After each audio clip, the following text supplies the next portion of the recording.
कार्तिक मास के शुक्ल पक्ष की एकादशी, द्वादशी और पूर्णिमा के दिन तुलसी विवाह किया जाता है। तुलसी विवाह एकादशी के दिन भी कर सकते हैं, द्वादशी के दिन भी कर सकते हैं, पूर्णिमा के दिन भी कर सकते हैं। तुलसी विवाह करने के लिए हमें चाहिए होता है तुलसी माता का पौधा, भगवान विष्णु जी का कोई भी स्वरूप ले सकते हैं, और हमें चाहिए होता है कलश और गणेश जी।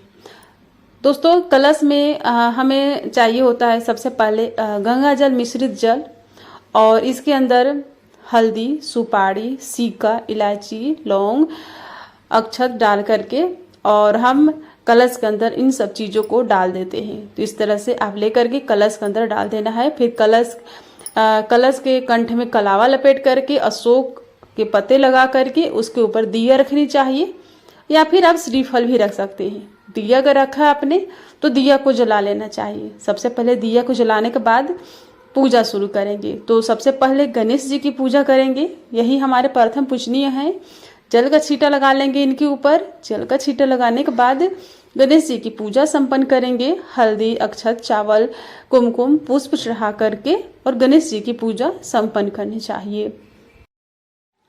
उसके बाद पानी में हल्दी मिला करके या फिर दूध में हल्दी मिला करके और भगवान विष्णु जी के ऊपर लगानी चाहिए, यानी कि हल्दी लगानी चाहिए। इनकी शादी है विष्णु जी की, तो हम हल्दी का टीका लगाएंगे या फिर हल्दी से स्नान करा सकते हैं। और तुलसी माता को भी हम हल्दी का टीका लगाएंगे, और हल्दी का भी आप जल भी गिरा सकते हैं तुलसी माता को। तो इस तरह से हल्दी का टीका लगा देंगे। और तुलसी माता की विवाह भगवान विष्णु जी के साथ करी जाती है। तो अगर विष्णु जी का कोई भी स्वरूप नहीं है आपके पास, तो आप लड्डू गोपाल जी को भी रख सकते हैं, शालिग्राम जी को रख सकते हैं, या विष्णु जी के कोई भी स्वरूप रख सकते हैं। उसके बाद हम तुलसी माता की शादी है तो हम उनको श्रृंगार का सामान, चूड़ियाँ लाल, पीला, हरा ले सकते हैं। चूड़ी, बिंदी, सिंदूर, लिपस्टिक, जो भी 16 श्रृंगार की सामग्री होती है आप ले सकते हैं, और इस तरह से इनके सामने हम रख देंगे। उसके बाद हम तुलसी माता को मेहंदी पहले लगा देंगे, क्योंकि हम शादी में सबसे पहले मेहंदी लगा लेते हैं। तो तुलसी माता को मेहंदी भी लगा देंगे। और उसके बाद भगवान विष्णु जी को और तुलसी माता को चंदन का टीका लगा देंगे, मतलब कि हम इनका अच्छी तरह से श्रृंगार कर देंगे। और तुलसी माता का जो गमला है उनमें भी हम चंदन का, कुमकुम का, हल्दी का टीका लगा करके और गमले को अच्छी तरह से सजा देंगे। गमले के ऊपर स्वास्तिक भी बनानी चाहिए। दोस्तों, तुलसी विवाह जैसे कि एकादशी के दिन अगर आप कर रहे हैं तो उस दिन चावल का यूज नहीं करना है आपको पूजा में। और तुलसी विवाह अगर आप द्वादशी के दिन कर रहे हैं तो आप चावल चढ़ा सकते हैं। तुलसी माता का अच्छी तरह से 16 श्रृंगार करने चाहिए, उन्हें वस्त्र धारण कराने चाहिए। और उसके बाद तुलसी माता को हम लाल रंग की या पीला, हरा, इस तरह की, गुलाबी, कोई भी काला छोड़ करके आप बिंदी लगा सकते हैं। तो अब हम तुलसी जी और भगवान विष्णु जी की जयमाला करेंगे। तो जयमाला करने के लिए 2 माला चाहिए। माला आप रेडीमेड भी ले सकते हैं, फूलों की भी ले सकते हैं। तो विष्णु जी में टच करके माला तुलसी जी को पहना देंगे इस तरह से। और ये जो दूसरा माला है हम तुलसी जी में इस तरह से टच करके, देखिए इस तरह से टच करके, और फिर हम विष्णु जी को पहना देंगे। मन में भाव रखेंगे कि तुलसी माता पहना रही है विष्णु जी को और विष्णु जी तुलसी माता को पहना रहे हैं। इस तरह से मन में भाव रखते हुए हम माला पहना देंगे। माला आपको फूलों की कोई जरूरत नहीं है, अब रेडीमेड भी माला ले सकते हैं या फूलों की भी ले सकते हैं, ये अपनी इच्छा होती है। जयमाला करने के बाद अब हम भगवान विष्णु जी, तुलसी माता को भोग लगा देंगे। भोग में ऋतु फल जैसे कि पानी सिंघाड़ा, सेव, अनार, जो भी ऋतु फल में ले सकते हैं। मिठाई जरूर लगानी चाहिए इस दिन। तो कोई भी मिठाई लगा सकते हैं, अनाज से बनी हुई हो, लड्डू और बतासे, जो भी आपके पास जो अवेलेबल हो आप भोग लगा सकते हैं। भोग लगाने के बाद जल चढ़ानी चाहिए और उसके बाद लास्ट में धूप दिखानी चाहिए। तो जैसे कि मैंने आपको बताया कि एकादशी के दिन कर रहे हैं तो चावल और अनाज का उपयोग नहीं करना पूजा में, और द्वादशी, पूर्णिमा के दिन कर रहे हैं तो चावल और अनाज का यूज कर सकते हैं।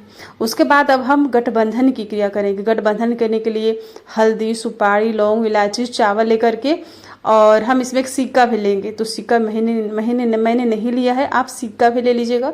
और इस तरह से गांठ लगा देंगे अच्छी तरह से, एक मजबूत गांठ लगाएंगे, जो गांठ खुले ना इस तरह से गांठ लगाने के बाद हम इनका गठबंधन क्रिया करेंगे।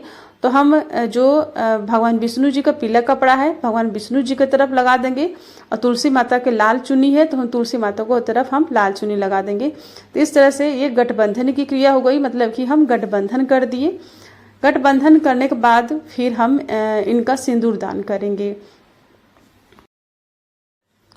तो कुछ लोग सिंदूर दान सिक्के से करते हैं, चांदी का सिक्का ले लेते हैं, या फिर सोने की कोई छल्ला रिंग ले सकते हैं, या फिर उंगल से भी कर सकते हैं, ये अपनी इच्छा होती है। तो हमारे तरफ हम लोग मतलब उंगल से ही सिंदूर लगाते हैं तुलसी माता को, तो हम उंगल से ही सिंदूर लगा लेंगे।